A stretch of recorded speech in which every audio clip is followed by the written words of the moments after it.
पवार साहेबांचं मत आहे की नवीन चेहऱ्यांना आपल्याला संधी ही द्यावी लागेल आणि अध्यक्ष शशिकांतजी शिंदे साहेब यांचं मत होतं की महाराष्ट्रामध्ये विविध जिल्ह्यामध्ये जाऊन लोकांशी चर्चा करून मग आपण तो निर्णय तिथं घ्यावा। ते स्वतः प्रत्येक जिल्ह्यामध्ये गेलेले आहेत, पण नंतरच्या काळामध्ये अतिवृष्टी झाली, बरेच काही अडचणी या महाराष्ट्रावर तिथं आल्या होत्या, म्हणून काही पदं ही नेमणं राहून गेलं होतं। पण थोडंसं असं जाणवतं की आज पवारसाहेब आणि सर्व नेत्यांच्या उपस्थितीमध्ये काही पदांवर आज नेमणुका होऊ शकतात। मुंबईचं एक प्रकरण तुम्ही सातत्यानं लावून धरलं होतं, त्या प्रकरणामध्ये सुप्रीम कोर्टानं नोटीस काढताना सरकारला घातलं आहे। दुसरीकडं संबंधित जो व्यक्ती आहे त्या व्यक्तीचं एक पत्र देखील आता समोर आले, ज्याच्यामध्ये मुख्यमंत्र्यांना ते आभार मानतात तत्कालीन मुख्यमंत्र्यांची, की त्यांना प्लॉट जो तो अलॉट झाला। याच्या आधी ते म्हटले की आम्हाला प्लॉटच दिलेला नाही। सिडकोचा जो मुद्दा आहे आणि सिडकोमध्ये झालेला जो भ्रष्टाचार आहे तो अनेक दिवसांपासून त्याचा पाठपुरावा आम्ही सर्वजण करत आहोत। मी तर व्यक्तिगत त्याच्यामध्ये लक्ष देऊन आहेच, पण त्याच्याचबरोबर काही सामाजिक संघटनासुद्धा त्यासाठी लढत आहेत। याच्या आधी 2 प्रेस कॉन्फरन्सेस आम्ही घेतल्या, सरकारला पत्र लिहिली, सिडकोवर मोर्चा काढला। याला उत्तर देत असताना देवेंद्र फडणवीस साहेबांनी सांगितलं की पुरावे असतील तर द्या। 12,000 पानांचा पुरावा त्यांना दिला, पण त्याच्यावर कुठेही ॲक्शन ही सरकारकडनं घेतली गेली नाही। मग काही सामाजिक कार्यकर्ते हे लोक आयुक्ताकडे आत्ता गेलेले आहेत। काही दिवसांपूर्वी त्यांनी पत्रसुद्धा लोक आयुक्ताला पुराव्यासकट दिलेलं आहे। आमचा अंदाज आहे की आज नाही तर उद्या शिरसाटांपासून सर्व इतर लोक जे आहेत, जे याला जबाबदार आहेत, त्यांना नोटिसेस या लोक आयुक्ताच्या मदतीने तिथं दिल्या जातील। त्याच्याचबरोबर काही सामाजिक संघटना ह्या सुप्रीम कोर्टामध्ये सुद्धा गेल्या होत्या आणि सुप्रीम कोर्टामध्ये गेल्यानंतर सगळे पुरावे जेव्हा सुप्रीम कोर्टाला दिले गेले तेव्हा सुप्रीम कोर्टाने राज्य सरकारवर ताशिरे ओढले। सरकार जर या बाबतीत काही करणार नसेल तर आम्हीच स्वतः ॲक्शन घेऊ असं सुप्रीम कोर्टाने तिथं सांगितलेलं आहे। म्हणजे भ्रष्टाचार झाला आहे आणि हे सुप्रीम कोर्टाला आता कळलेलं आहे आणि त्या अनुषंगाने नोटिसेस हे राज्य सरकारला सुद्धा सुप्रीम कोर्टाने काढली आहे व सर्व जे काही लोक जबाबदार आहेत त्यांनासुद्धा आता नोटिसेस काढल्या आहेत। आता पुढे हे सर्व पुरावे घेऊन सरकार या बाबतीत काय करतं आहे हे आम्ही बघणार आहोत। आणि तुम्ही म्हणत आहात जे पत्र आहे ते आमच्याकडे सुद्धा आलेलं आहे, त्याची शहानिशा करून येत्या काळामध्ये एक मोठी प्रेस कॉन्फरन्स घेऊन या बाबतीत नक्कीच आम्ही काही खुलासा करू। मुख्यमंत्री असताना एकनाथ शिंदेने ज्या सगळ्या योजना सुरू केल्या होत्या त्या सगळ्याच बंद आता करण्यात आल्याचं समोर आलेलं आहे। झालं असे की मतदान मिळो आणि नंतर मतदान मरो अशी आजची परिस्थिती आहे। फक्त मतदान मिळवण्यासाठी या सर्व योजना या महायुती सरकारने आणल्या होत्या, ज्याच्यामध्ये आपण बघितलं लाडकी बहीण योजनेमध्ये 28 लाख महिलांचं नाव आता कमी केलं आहे। त्याच्याचबरोबर धार्मिक पर्यटन अशी एक योजना त्यांनी आणली होती, ती योजना बंद केली। शिक्षणाच्यासाठी काही योजना आणल्या होत्या त्या त्यांनी बंद केल्या। आनंदाचा शिदा ती योजना बंद केली। याला 2 प्रमुख कारणं असतील। एक, फक्त लोकांचा वापर करून हे आता लोकांना विसरलेले आहेत, इलेक्शन संपलं की विषय संपला। नाही तर दुसरे कारण असू शकतं की आता जे मुख्यमंत्री आहेत त्यांना या योजना मुद्दामून नको असाव्यात, कारण या योजना आणत असताना एकनाथ शिंदे साहेबांनी या योजनेसाठी बऱ्यापैकी पाठपुरावा केला होता। ते स्वतः त्या काळामध्ये मुख्यमंत्री होते। मग या योजना अशाच चालू राहिल्या तर एकनाथ शिंदे साहेबांचं नाव अजून मोठं होईल असं कदाचित भाजपच्या काही नेत्यांना वाटत असावं। या 2 प्रमुख कारणांमुळे या सर्व योजना बंद केल्यात। पण आम्हाला एवढंच म्हणायचं आहे की लोकांचा फक्त वापर करून घेतला गेला, मताचा वापर करून घेतला आणि वापर केल्यानंतर हे मात्र लोकांना हे विसरून गेलं। हे सरकार श्रीमंताचं सरकार आहे, कॉन्ट्रॅक्टरचं सरकार आहे, गुंडांचं सरकार आहे। जातीवाद केला, धर्मवाद केला आणि वाद हा वाढवतच चाललेले आहेत। पण महाराष्ट्र मात्र दुर्दैवाने विकासाच्या बाबतीत मागं खेचत चाललेला आहे, ही दुर्दैवी गोष्ट आहे। लाडकी बहीण योजनेमध्ये अनेक अटी घालण्यात आलेल्या आहेत आणि यामुळे कुठेतरी लाडक्या बहिणी ज्या आहेत त्या अडचणीत येत आहेत। ज्यांचे पती किंवा वडील हयात नाही आहेत त्यांना आधार कार्ड देण्यासाठी अडचण करत आहे, त्यामुळे सरकार यावरती अद्यापही काही विचार करत नाही आहे। जेव्हा नवीन सरकार आलं होतं पहिल्या अधिवेशनामध्ये आम्ही बोललो होतो की आमचा अंदाज आहे की तुम्ही 24 ते 25 लाख महिलांची नावं हे लाडक्या बहीण योजनेतून काढचाल अशी भीती तिथं आम्ही व्यक्त केली होती। तेव्हा उत्तर देत असताना मंत्री महोदयांनी सांगितलं होतं अजिबात नाही, आम्ही कुठेही कोणाचं नाव कमी करणार नाही। पण आत्ता जर आपण बघितलं तर 28 लाख महिलांचं नाव तिथं कमी करण्यात आलेलं आहे. आणि तुम्ही म्हणता ते खरं आहे की अजून अटीतटी टाकून अजून एक 50-60 लाख महिलांचं नाव हे कमी करू शकतील. हे स्थानिक स्वराज्य संस्थेपुरतंच ते थांबलेले आहेत. स्वतः ते योजना बंद करतील, नाहीतर कोणाला तरी कोर्टात पाठवून कोर्टाच्या माध्यमातून या योजनेला स्थगिती हे सरकार नक्कीच आणेल अशी भीती आता आम्हा सर्वांना त्या ठिकाणी वाटायला लागली. सरकारचे माजी मंत्री अब्दुल सत्तार यांनी सरकारला घरचा आहेर दिलाय. ते म्हणतायत शेतकऱ्यांना मदत करण्यासाठी सरकार कर्ज काढू शकतं, परंतु काढत नाहीत. अनेक आश्वासनं देण्यात येतात पण ती पूर्तता होत नाही. सरकार कर्ज कशासाठी काढायला इच्छुक आहे की कॉन्ट्रॅक्टर, ते सुद्धा छोटे कॉन्ट्रॅक्टर नाही, मराठी कॉन्ट्रॅक्टर नाही, मध्यमवर्गीय कॉन्ट्रॅक्टर नाही, पण मोठ्या कॉन्ट्रॅक्टरची देय रक्कम देण्यासाठी मोठी मोठी कर्ज तिथं काढले जातात. शक्ती मार्ग ज्याच्यामध्ये या सरकारमध्ये असणाऱ्या काही नेत्यांना 25-30 हजार कोटीचा मलिदा तिथं मिळणार आहे, त्याला देण्यासाठी तुमच्याकडे पैसा आहे. पण दुसऱ्या बाजूला आपण जर बघितलं तर तिथं लोकांना मदत करण्यासाठी, शेतकऱ्यांना मदत करण्यासाठी मात्र यांच्याकडे पैसा नाही. याच्यावरनं एकच जाणून येतं, हे सरकार गुंडांचं, कॉन्ट्रॅक्टरचं सरकार आहे, सामान्य लोकांचं सरकार नाही. पाहायला मिळतात. लवकरच दोघांच्या युतीची घोषणा होईल असं म्हटलं जात आहे. आता असताना आता राज ठाकरे यांनी काँग्रेस सोबत जर येत असेल तर तशी इच्छा त्यांनी व्यक्त केलेली, काँग्रेस सोबत आले तर आम्हाला चालेल म्हणून. महाविकास आघाडी सरकार याचं निर्माण जेव्हा झालं होतं तेव्हा आपण जर बघितलं तर पूर्वीपासून शिवसेना कधीही आमच्याबरोबर त्यांनी काम केलेलं नाही. काँग्रेस, राष्ट्रवादी हे नेहमी शिवसेनेच्या विरोधात असायचं.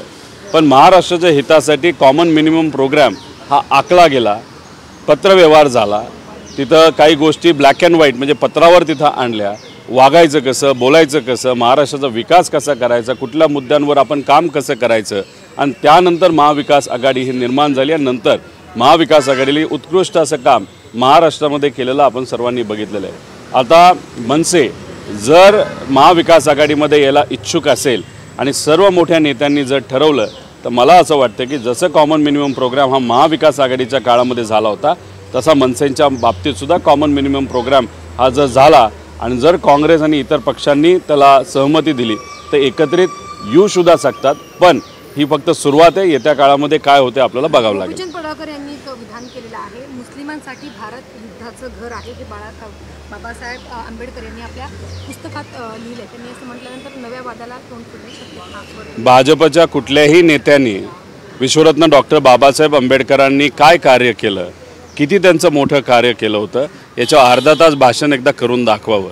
पण झालं असं आहे की असे काही नेते देवेंद्र फडणवीस साहेबांनी आपल्या आसपास ठेवलेले आहेत, बहुजन समाजाचे ठेवलेले आहेत, ते कुठेही काही बोलतात, खालच्या लेवलला बोलतात, कुठलाही संदर्भ त्यांना तिथं माहीत नसतो, कुठलाही अभ्यास नसतो, फक्त त्यांना वरून आदेश येतो असं काहीतरी बोला. आता इलेक्शन आहे, स्थानिक स्वराज्याचं इलेक्शन आहे, तिथं आपल्याला आता भेदभाव करायचा आहे, हिंदू मुस्लिम करायचं आहे, ओबीसी मराठा करायचं आहे. आणि त्या अनुषंगाने तिथं हे सर्व जे बहुजन समाजाचे नेते देवेंद्र फडणवीस साहेबांनी आपल्या अवतीभोवती ठेवलेत ते मात्र तिथं बिनबुडाचे आरोप आणि कुठेही अभ्यास न करता काही तिथं बोलून जातात. त्यांना फक्त काय करायचं आहे की महाराष्ट्रातलं वातावरण हे दूषित करायचं आहे आणि येणाऱ्या काळातल्या म्हणजे पुढच्या काही महिन्यांमध्ये ज्या स्थानिक स्वराज्य संस्थाचे इलेक्शन होते त्याच्यामध्ये यांना तिथं फक्त निवडणूक लढायच्यात, जिंकायच्यात. यांना फक्त सत्ता कशी आणायची हे माहिती आहे. चाणक्य नीती फक्त भेदभाव करून सत्ता आणण्यासाठी, पण विकासासाठी मात्र हे चाणक्य नीती कुठेही वापरताना दिसत नाही. निलेश गायवळ प्रकरणामध्ये सातत्यानं तुम्ही अनेक गोष्टींचा खुलासा करत होता, अनेक गोष्टी समोर आणत होता. इंटरपोलनं नोटीस बजावली अशा पद्धतीची माहिती मिळते. तुमचा खरंच या सगळ्या पोलिसांवर विश्वास आहे का आणि सध्या नेमकं काय सुरू आहे, कुठं आहे निलेश गायवळ? आता नोटीस इथून इंटरपोलला दिली गेली. आता इंटरपोल त्या बाबतीत काय करते हे बघावं लागेल. खरंच ते सहज सोप्या मार्गाने लंडनवरनं येणार आहेत का नेपाळ मार्गाने येतील हे कोणालाच तिथं माहीत नाही. जेव्हा केव्हा त्यांच्यावर ॲक्शन घेतली जाईल हे आपल्याला सर्वांना कळेलच. येत्या काळामध्ये काय होते हे आपल्या सर्वांना तिथं बघावं लागेल. फक्त याच्यात एकच गोष्ट येत्या काळामध्ये होऊ शकते ज्याची भीती मी आधीसुद्धा व्यक्त केलेली आहे.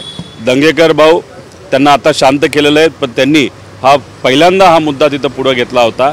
सुषमाताई अंधारे, अनिल भाऊंना सिक्युरिटी असते, पण या दोघांना आणि त्यांच्या परिवाराला सिक्युरिटी 100% सरकारच्या माध्यमातून दिली गेली पाहिजे. जर त्यांच्या केसाला धक्का लागला ज्याची भीती आम्हाला वाटते त्याला पूर्णपणे सरकार जबाबदार असेल. सुरक्षेची मागणी करताय, सुरक्षेची तुम्ही मागणी करताय, त्यांना काही धमकी आली आहे का? त्यांच्यापर्यंत काही असे मेसेजेस पोहोचले का? पोलीस प्रशासनामध्ये असणारे जे चांगले अधिकारी आहेत त्यांच्या माध्यमातून आम्हाला वेगळ्या लोकांच्या मदतीने संदेश हा पोचवला गेला होता आणि इतरही काही लोकांच्या चर्चेत जे कोणी यांना हा विषय कसा असतो, कशा पद्धतीने हे विषय गुंड लोक हाताळतात याचा काही प्रमाणात अंदाज दुसऱ्या बाजूला असल्यामुळे तिथं त्यांनी त्या ठिकाणी आम्हाला सांगितलं, म्हणून ही भीती फक्त तिथं आम्ही व्यक्त करत आहोत. संग्राम जगतापांच्या मदतीला पडळकर धावून आलेले आहेत. अहिल्यानगरमधील वातावरण कोण बिघडवू पाहतंय असं तुम्हाला वाटतं? भाजप बिघडून पाहतंय.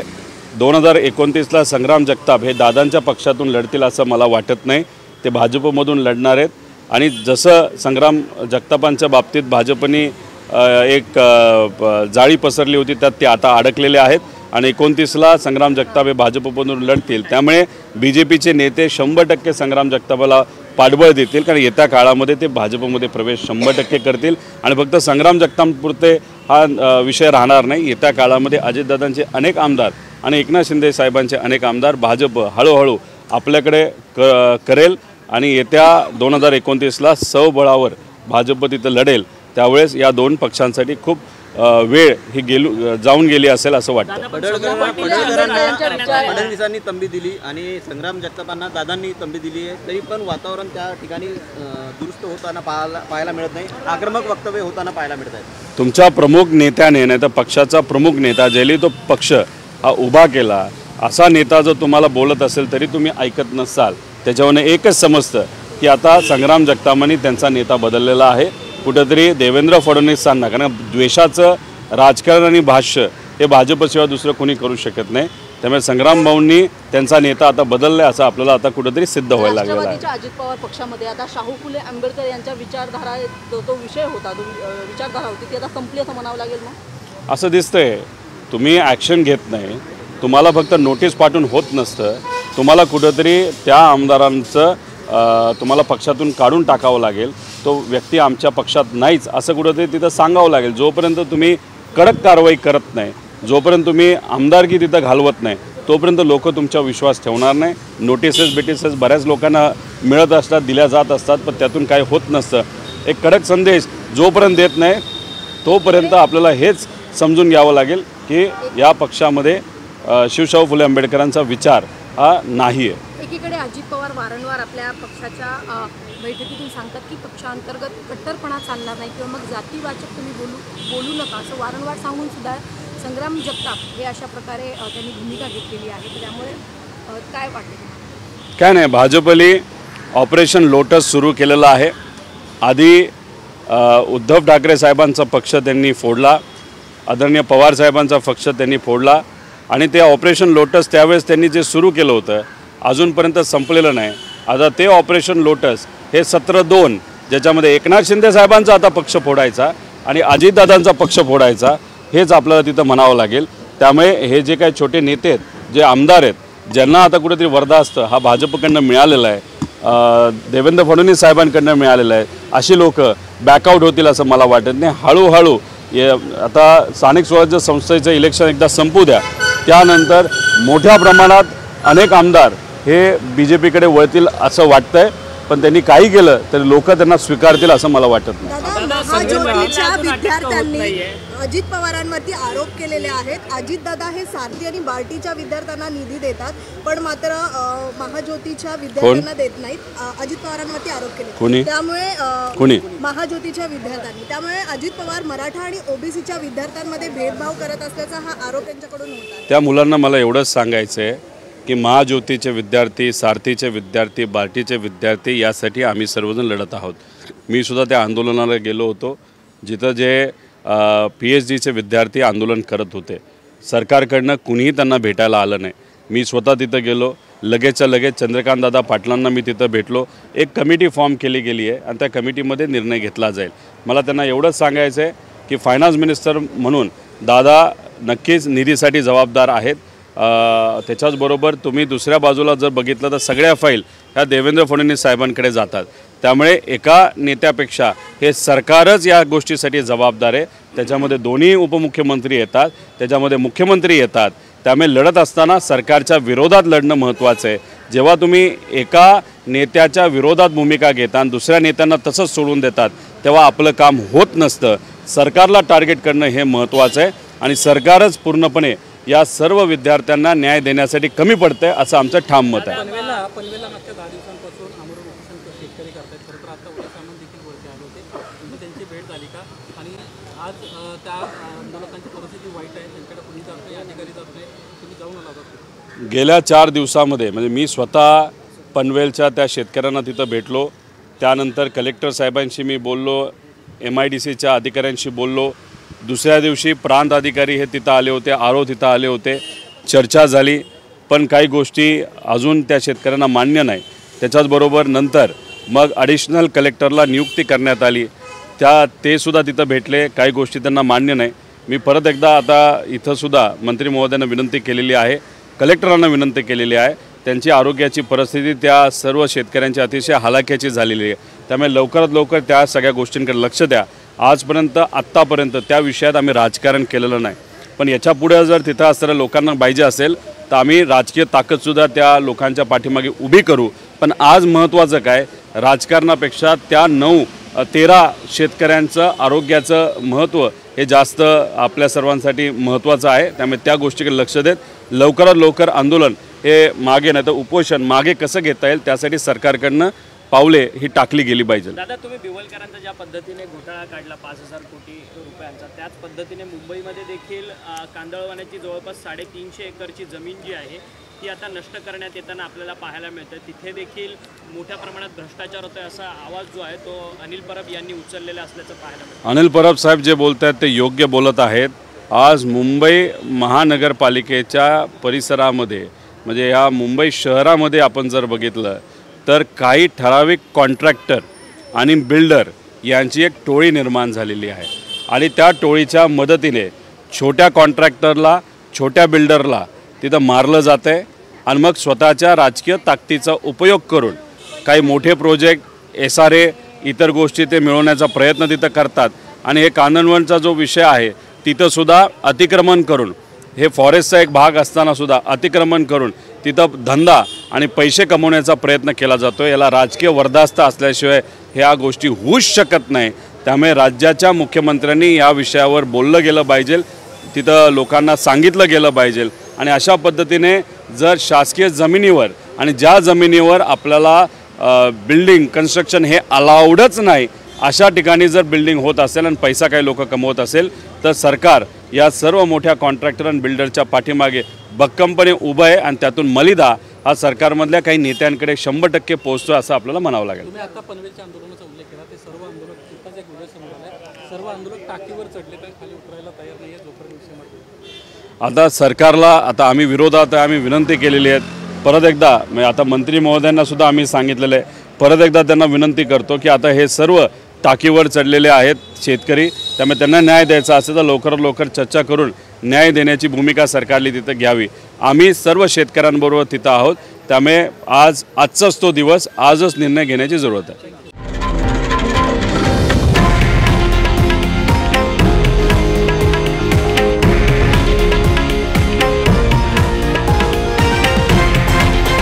हे आहे देशातील नंबर 1 न्यूज नेटवर्क आणि आपण पाहत आहात TV9 मराठी, एकमेव.